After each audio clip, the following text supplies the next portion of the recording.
Un vrai raqi, il va jamais demander ça. Un vrai raqi, il va jamais demander certaines choses. Un vrai raqi, il va jamais demander le nom de votre maman. Un vrai raqi, il va jamais demander le nom de votre papa. Un vrai raqi, il va jamais demander le nom de votre soeur ou de votre tante. Ou un vrai raqi, il va jamais demander quelque chose de vous.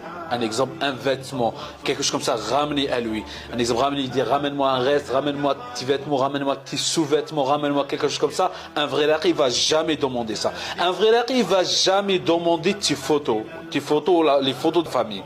Un vrai raqi, il va jamais utiliser le captage, il va jamais collaborer ou travailler avec des djinns, dans aucun cas il va travailler avec. Un vrai raqi, jamais il va dire moi je suis un rouhani. S'il dit je suis un rouhani, ça veut dire qu'il est un sorcier, un charlatan. Un vrai raqi, il n'utilise jamais les talismans. Un vrai raqi, il n'utilise jamais les hujjoub, les talismans. Il va dire porte ça avec toi et tu vas te guérir comme papier, quelque chose comme ça.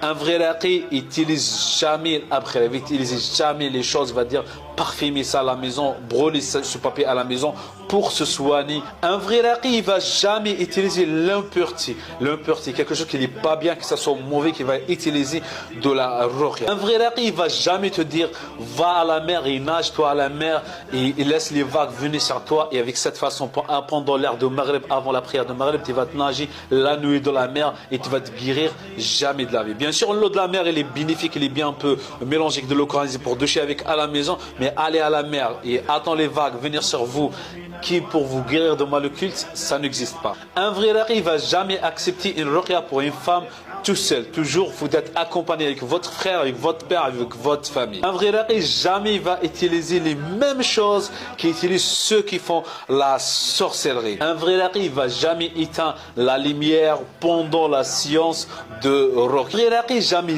il va jamais faire la ruqya à voix basse, qu'on n'écoute pas, on n'arrive pas voir qu'est-ce qu'il dit exactement. Il peut rester un peu corrompu pour nous mettre en confiance, et après il commence à dire des paroles incompréhensibles ou des paroles d'une autre langue qu'on ne connaît pas du tout. Un exemple, l'arabe, l'itira, l'arabe, le Coran, la sunna, l'ad'iyah. Ça. Un vrai raqi, jamais il va te dire c'est moi que je vais te guérir. Un vrai raqi va te dire je vais faire les causes pour vous guérissez avec la permission d'Allah subhanahu wa ta'ala. C'est Allah qui vous guérisse et nous on fait les causes qui sont légiférées. Mais jamais il va te dire vous inquiétez pas, moi je vais vous guérir et tout ça va partir.